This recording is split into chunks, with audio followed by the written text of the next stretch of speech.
నా పేరు Sridhar Deshpande.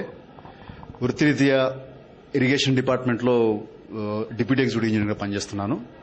Commissioner Godavari basin సెక్షన్లో ఈ గోదావరి బేసిన్ ప్రాజెక్ట్స్ మీద నేను వాటికి సంబంధించిన వ్యవహారాలు చూస్తుంటాను. ప్రభుత్వం రాష్ట్రంలో జలయజ్ఞం అమలు చేస్తున్నది. ఈ జలయజ్ఞం కార్యక్రమాల వల్ల తెలంగాణ పూర్తి స్థాయిలో అభివృద్ధి చెంది సస్యశ్యామలం కాబోతుందని చెప్పి ప్రభుత్వం ప్రకటిస్తున్నది.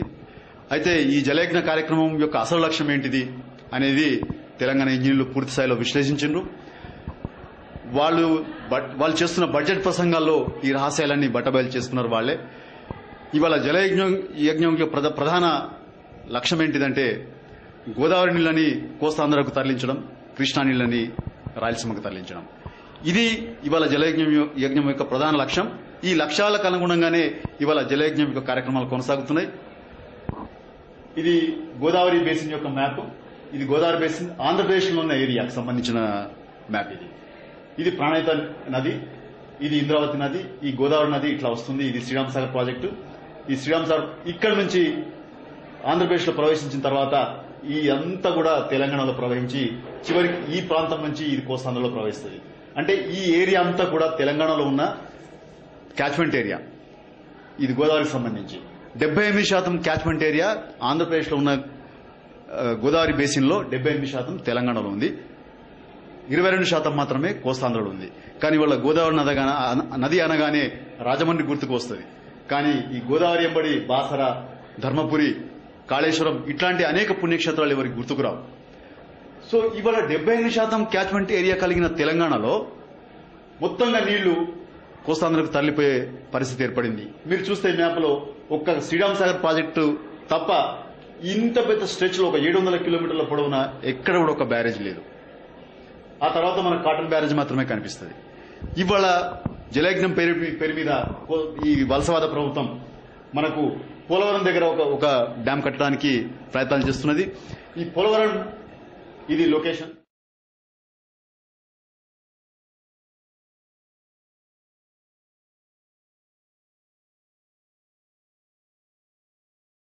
ఈ పోలవరం డ్యాం యొక్క ప్రధాన లక్ష్యం ఏంటంటే ఇక్కడ నుంచి 80 టీఎంసీల నీళ్లని కృష్ణానదికి తరలించడం.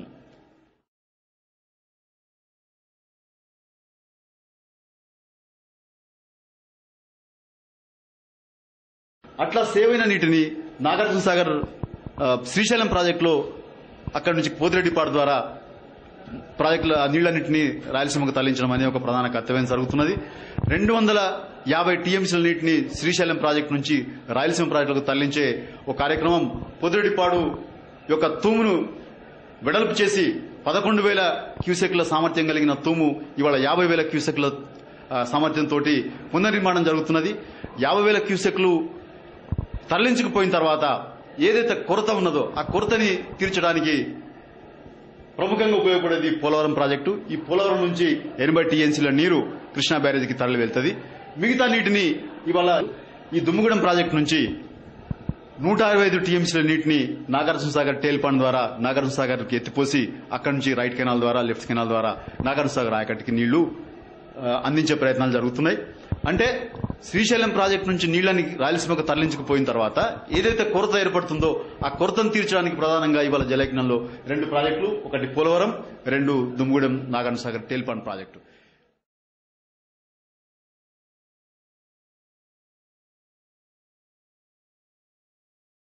దుమ్ముగూడెం ద్వారా 80 టీఎంసీలు, దుమ్ముగూడెం నాగార్జున సాగర్ టేల్పాండ్ ప్రాజెక్టు ద్వారా 165 టీఎంసీలు, మొత్తంగా 220 టీఎంసీల నీటిని ఇవాళ గోదావరి నుంచి కృష్ణా బేసిన్ కి తరలించే ఏర్పాట్లు ప్రభుత్వం చేస్తున్నది. సో ఇప్పుడు మనం అడుగుతున్నది ఏంటంటే పైన ఈ గోదావరి బేసిన్ మీదనే గోదావరి నదీ జలాల మీద ఆధారపడిన తెలంగాణకి నీళ్లు అందించకుండా కృష్ణా బేసిన్ కి తరలించడం అనేది అక్రమం, అన్యాయం అని చెప్పి ఇవాళ తెలంగాణ ఇంజనీర్లు, తెలంగాణ ప్రజలు చెప్తున్నారు. కానీ జలయజ్ఞం యొక్క ప్రధాన లక్ష్యం ఇవాళ అదే. కృష్ణా నీటిని మొత్తంగా రాయలసీమకు తరలించడం, గోదావరి నీటిని కోస్తాంధ్రకు తరలించడం అనే పెద్ద కార్యక్రమం జరుగుతున్నది. అందుకని పోలవరం మీద ఎన్ని అభ్యంతరాలు వ్యక్తమైనా, ప్రజలు ఎంత వ్యతిరేకించినా, మేధావులు ఎంత వ్యతిరేకించినా, ఎట్లాంటి అనుమతులు కేంద్ర ప్రభుత్వం ఇవ్వకపోయినా ఆగమేఘాల మీద ఇవాళ పోలవరం ప్రాజెక్టు నిర్మాణం ప్రభుత్వం చేపడుతున్నది. అదే రకంగా దుమ్ముగూడెం ఎన్ఎస్పీ టేల్పాండ్ ప్రాజెక్టును కూడా ఇవాళ ఆగమేఘాల మీద చేపట్టడానికి ప్రభుత్వం చర్యలు తీసుకుంటున్నది. అదే సమయంలో ప్రాణహిత నుంచి నీటిని తరలించి ఈ ఆదిలాబాద్, కరీంనగర్, నిజామాబాద్, రంగారెడ్డి, మెదక్ జిల్లాలకి నీళ్లందించే ప్రాణహిత చేవళ్ల ప్రాజెక్టుని మన తెలంగాణ ఇంజనీర్లు రూపొందిస్తే దాన్ని బుట్టదాఖలు చేసే ప్రయత్నాలు ఇవాళ కాంగ్రెస్ ప్రభుత్వం చేపడుతున్నది. దీనికి సంబంధించిన టెండర్లని మహారాష్ట్ర ప్రభుత్వం అనుమతిస్తే తప్ప వీటిని మేము అనుమతించలేమని చెప్పి పేర్లు పెట్టి దాన్ని అడ్డంకులు పెట్టి అనేక రకాలుగా అడ్డంకులు పెట్టి ఈ ప్రాణహిత చేవళ్ల ప్రాజెక్టుని ఇవాళ ప్రభుత్వం అడ్డుకునే ప్రయత్నం చేస్తున్నది.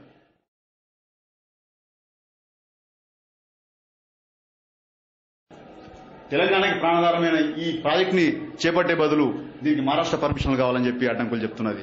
ఇక్కడేమో ఏ పర్మిషన్ లేకుండా పోలవరం ప్రాజెక్టుని ఆగమేఘంలో కాలువలు తవ్వుతున్నది, నిర్మాణాలు చేపడుతున్నది. మరి ఇదే ప్రమాణం ఇక్కడ తెలంగాణ ప్రాజెక్టు ప్రాణహిత చేవళ్లకి ఎందుకు పాటించడం లేదని చెప్పి ఇవాళ ప్రజలు అడుగుతున్నారు, ఇంజనీర్లు అడుగుతున్నారు. కానీ ప్రభుత్వం వాటిని కూడా పట్టించుకునే పరిస్థితులు లేదు. వాళ్ళు అనుకున్న ప్రణాళిక ప్రకారం బహుశా తెలంగాణ ఏర్పడే లోపల ఈ ప్రాజెక్టులన్నింటి పూర్తి చేసి నీటి మీద సర్వ హక్కులు కల్పించుకునే ఒక ప్రయత్నంలో ఇవాళ రాజశేఖర రెడ్డి ప్రభుత్వం ఉన్నది. దీన్ని తెలంగాణ ప్రజలు తీవ్రంగా వ్యతిరేకిస్తున్నారు, ఖండిస్తున్నారు. ఇవి ఆగిపోవాల్సిన అవసరం ఉంది. అలాగే గోదావరి నదీ జలాలు పూర్తి స్థాయిలో ఈ 50 లక్షల ఎకరాలకు తెలంగాణలో అందిన తర్వాత కానీ వీటిని ఇతర బేసిన్లకు తరలించడానికి చట్టం ఒప్పుకోదు, అంతర్జాతీయ న్యాయస్థానాలు ఒప్పుకోవు. అయినప్పటికీ ప్రభుత్వం గోదావరి నీటిని కృష్ణా నీటికి తరలించడానికి, కృష్ణా బేసిన్ కి తరలించడానికి ప్రయత్నాలు చేస్తున్నది. వీటన్నిటిని అర్థం చేసుకుని వీటికి వ్యతిరేకంగా ప్రజలు ప్రతిఘటించాల్సిన అవసరం ఉన్నది, వ్యతిరేకంగా పోరాటం చేయాల్సిన అవసరం ఉన్నది. గోదావరి నది మీద శ్రీరామ్ సార్ ప్రాజెక్టు దిగువన ఎల్లంపల్లి దగ్గర ఒక బ్యారేజ్ నిర్మాణం జరుగుతున్నది.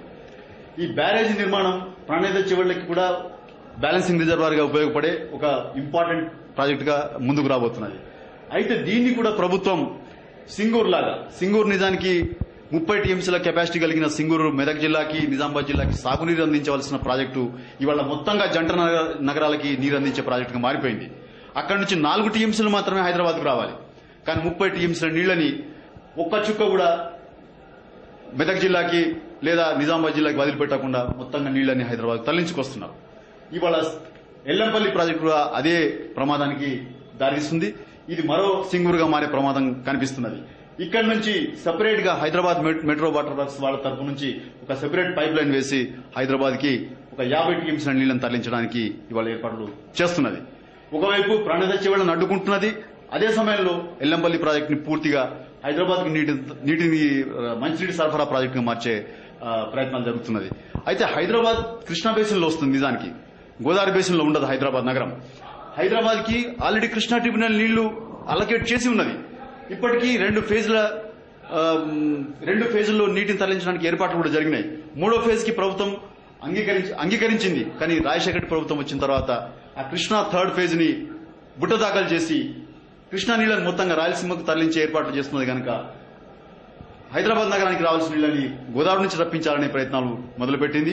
ఆ ప్రయత్నంలో భాగంగానే ఇవాళ ఎల్లంపల్లి బ్యారేజ్ నుంచి మొత్తంగా నీళ్లని హైదరాబాద్ నగరానికి మంచినీళ్లు తీసుకురావడానికి ఒక పైప్ లైన్ నిర్మాణంకు ఏర్పాట్లు జరుగుతున్నది. ఇది కూడా ఖచ్చితంగా ముందు మరో సింగూరుగా మారే ప్రమాదం కనిపిస్తున్నది. తెలంగాణ ప్రజలు ఉద్యమ ఫలితంగా సాధించుకున్న ఈ ప్రాజెక్టు వాళ్లకు ఉపయోగపడకుండా హైదరాబాద్ నగరానికి ఈ వలస కాలనీలకు నీళ్లు అందించే ఒక ప్రాజెక్టుగా మారే ప్రమాదం కనిపిస్తున్నది. దీన్ని కూడా తెలంగాణ ప్రజలు తీవ్రంగా ప్రతిఘటిస్తున్నారు.